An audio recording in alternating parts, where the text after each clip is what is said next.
Good morning or afternoon or evening, whatever time it is you're watching this. For me, it's early in the morning. You can see my very bright sunshine right here, so it's morning. Making a series of videos on problem solving. The first one, direct translation, that just kind of shows you how we convert words to math. The second one is on formulas, just a quick overview. I showed you kind of three examples. The first one is where you have to recall a geometric formula. So in a situation like that, if you're talking about something geometric, you would go back to that formula chart that's in Moodle. Um, so I showed you one of those. I showed you one where you're given a formula that's for like, it kind of seems arbitrary, but it's for a very specific situation. And then you use that formula to answer a question. The third example I did in that video was where you're not given a formula. You're given a lot of information, and then you use your direct translation skills to create the formula and then answer questions using that formula. And then the most recent video prior to this one was percents. You deal with percents a good bit back in tier 1. I think it's unit 5 maybe. So the problems you would see in this unit are a little bit different than the ones you'd see back in unit 5. In unit 5, you know what you're starting with, and then you're going from there. Here, when you deal with percent problems, you don't know the original amount. You don't know what you're starting with, you know what you're ending with. And so it creates this little equation that you have to solve. So watch those videos. I think formulas and percents are a little easier. Direct translation and then formulas and then percent, you kind of like work your way into what we're going to do in this video. So in this video, we're going to start the actual direct translation problem solving, okay?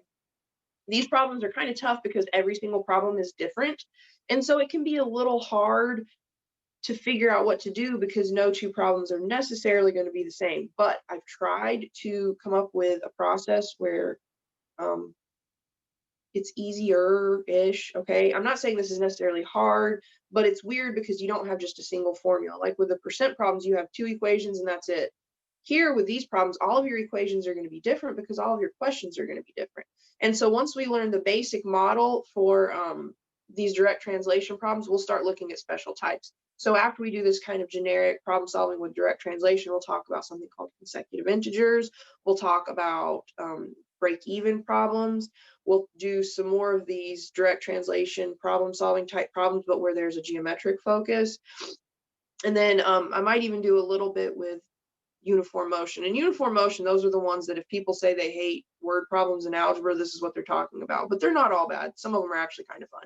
So let's go ahead and get started. This is going to be like the previous videos. I'm using my tablet, and I'm just not as prepared right now to have the problems pull up for you. So I'm going to write them down, and then you guys can copy them or just determine where the word problem is in the video so you can go back to it. So let me share.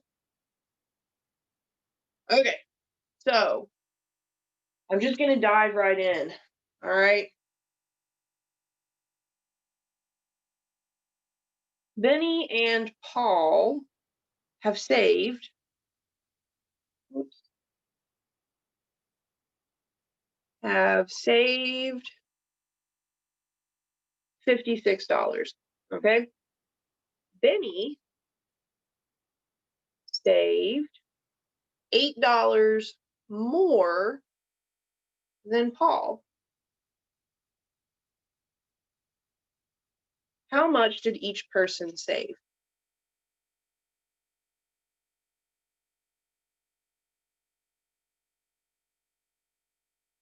Now, I did not write this problem. It's one I got from some book years ago. The story I imagine is you've got 2 kids, they've saved their allowance, they combine their allowance, they've got $56, but in this particular case, Benny had $8 more than Paul. So here's what I do.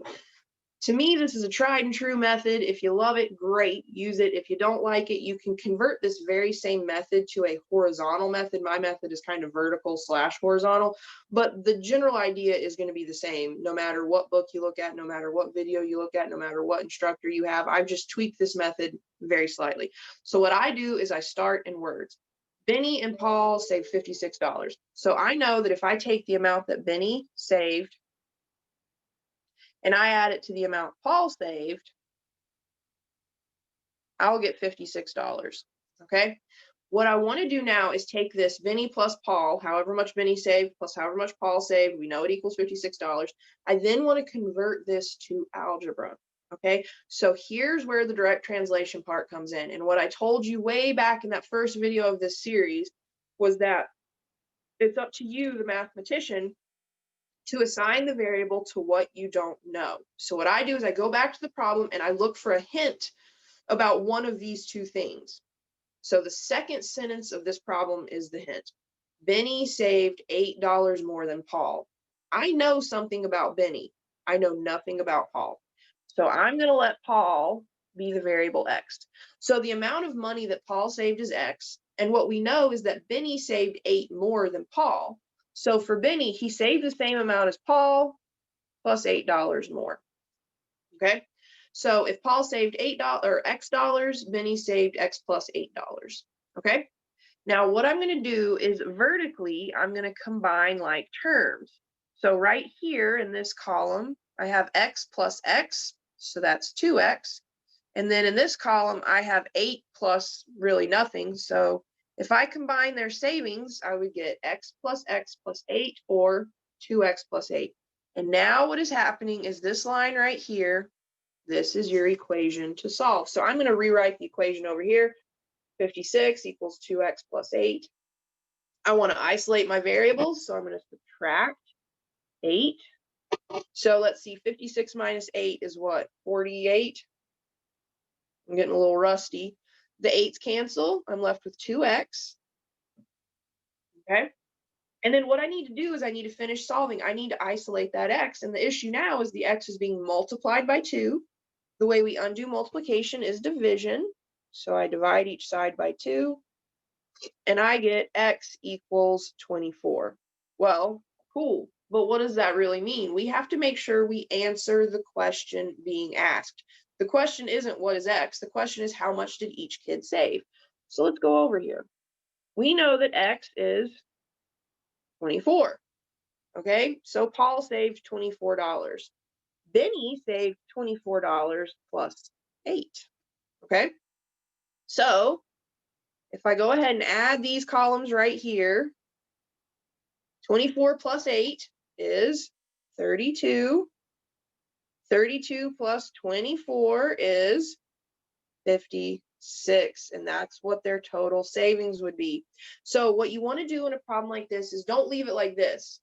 To the average person, they're going to be like, what in the heck is this? This doesn't make sense. I can follow this for the most part. Hopefully by the end of this, you'll be able to follow this, but you have to answer the question. So take just a moment, take a sentence or two, and answer the question.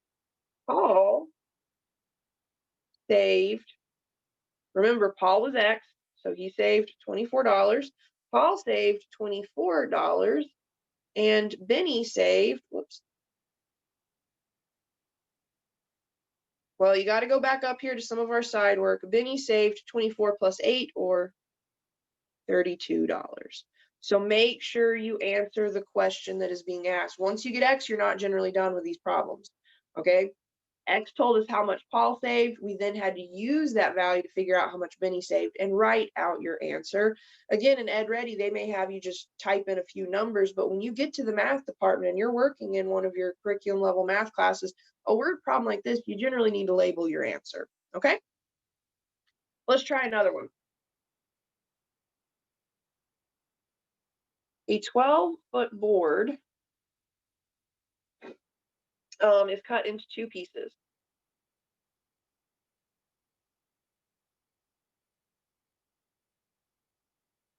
The longer piece is 3.5 feet longer than the shorter piece.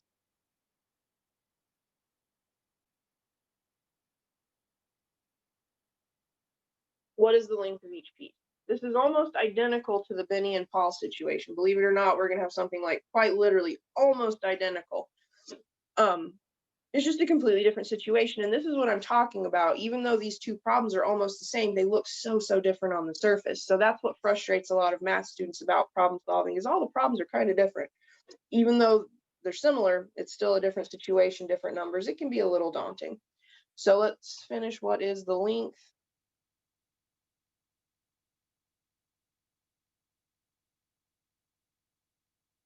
of each piece? Now, again, I have my method that I think is tried and true. It works for me. It's worked for a lot of students. If you don't like it, you can still tweak this method, okay? But the same rules apply no matter what you're doing. It doesn't really matter what book you're working from, what instructor you're working with. You generally start with words, convert to algebra, solve, and then answer the question that is being asked. That's the big one. A lot of students solve when they get X, but that doesn't mean they're done. All right. So in this case, we have a longer piece and we have a shorter piece. So if I take the length of the longer piece and I add it to the length of the shorter piece, well, what does that total have to be? Well, I started with a 12-foot board, so they can't add up to anything more than 12 or less than 12. So the sum of these two lengths must be 12. All right. Now, go back. It's time to start doing the direct translation part where we convert to algebra. All right. So we want to go back and look for a hint about one of these two pieces. The second sentence says the longer piece is 3.5 feet longer than the shorter piece. I have a hint about the longer piece. I don't know anything about the shorter piece, so I'm going to call the shorter piece X. All right. So X inches or X feet in this case. All right. Now the longer piece we know is the same length as X plus 3.5 more feet. All right. So I've got the shorter piece is X. I'm going to add that to the longer piece, which is X plus 3.5, and that has to equal 12. So right here where I have the algebra, I'm going to combine like terms vertically. X plus X is 2X. And then I have 3.5 plus nothing. So I just bring down my 3.5. And now right here, 12 equals 2X plus 3.5. I've got an equation to solve. So I want to start by isolating the term that contains the variable. So I'm going to subtract my 3.5. So that gives me what? 8.5 equals 2X. The 3.5's cancel. And then I want to undo the multiplication of 2 and X. So I divide each side by 2, and I get X equals 4.25. Okay? So I'm not done. So what you do is you start with words, you convert to algebra, you solve. We know what X is, but we have not answered the question that is being asked. The question is, what is the length of each piece? So let's go in here and figure it out. We know, I'm going to put a little check here. We're going to check our work. We know that the shorter piece was 4.25 feet. The longer piece is 4.25 plus 3.5, or 7.75 feet. That little bit of addition right here, 7.75. Let's add this. What does this need to add to? Well, we started out with a 12-foot board, so these two pieces, if we put them back together, they better add up to 12 feet. So let's see here. I'm going to do a little addition. 5 and 5 is 10. Keep a 0, carry a 1. 7 plus 1 plus 2 is 10. Keep a 0, carry a 1. 1 plus 7 is 8. 8 plus 4 is 12. Everything checks out. So all we have to do is write up our final answer. It is worth taking a sentence or two depending on the situation. I would say the longer piece is 7.75 feet, and the shorter piece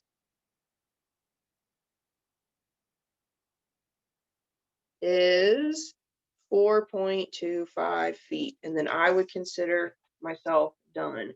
So you start with words, come up with some situation where you add, subtract, do whatever with words, convert your words to algebra using direct translation, solve.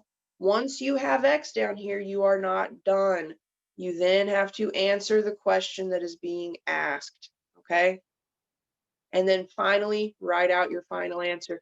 Be thorough. A lot of times the issues with math students, it's not that they don't know how to do the actual arithmetic or whatever. It's they're not very neat and organized. So a lot of times you get lost in your own work and you're not thorough. You don't finish a process, okay? So be neat, be thorough, be organized, and finish the process, okay? Let's try another one. Let's say this is the last one for now. So the city airport had a total of 349 departures,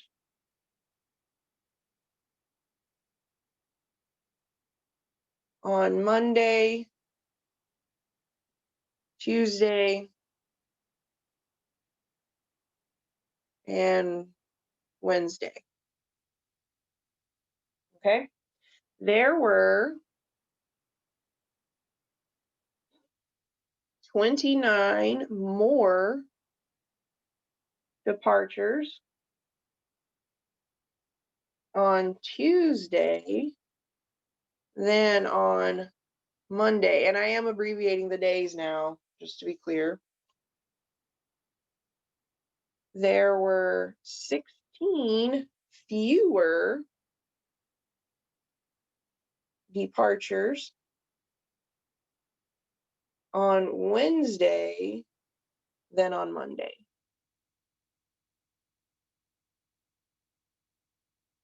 How many good grief, how many departures occurred on each day?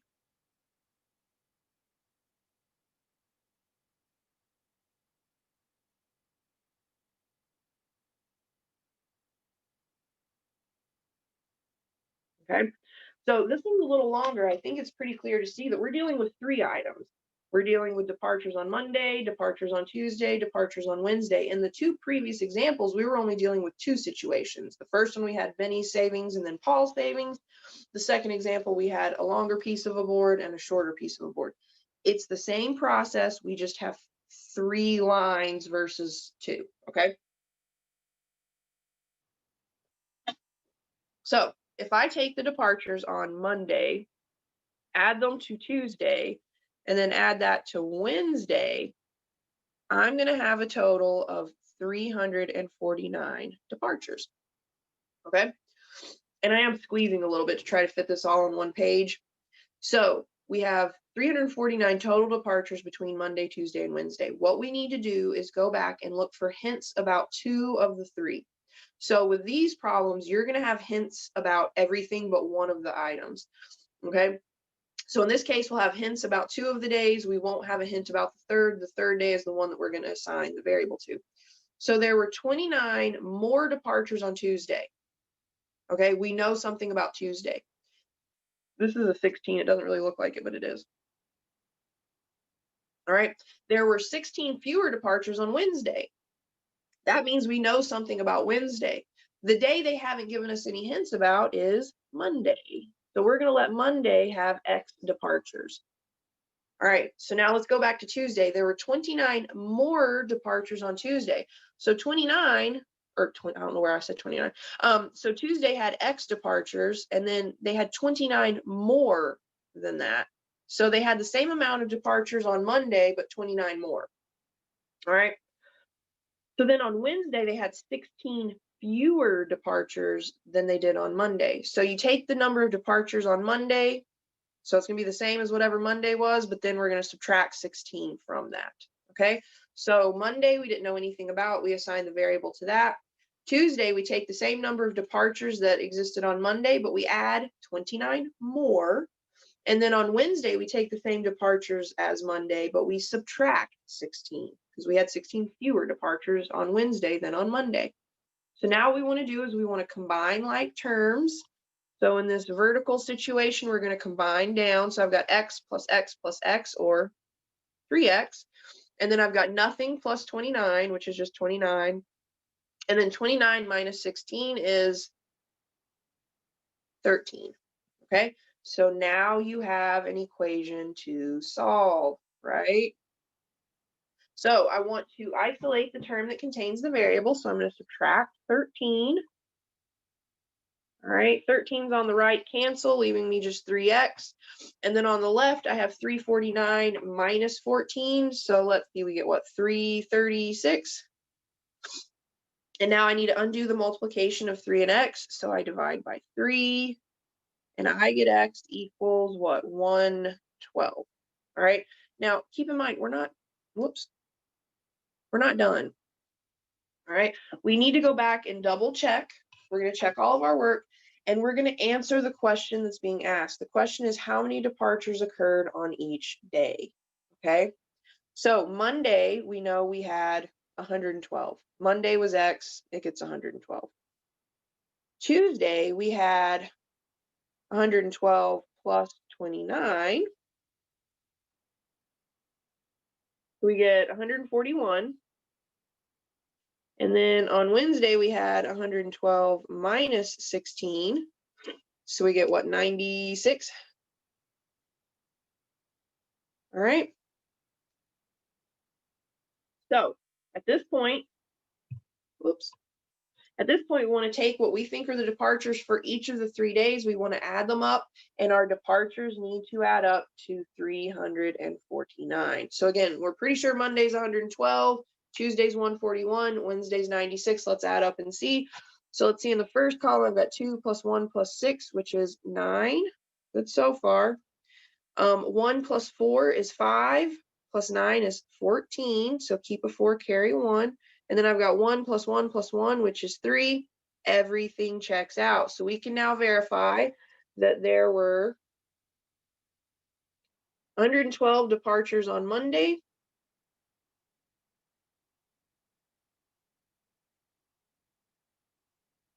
141 on Tuesday,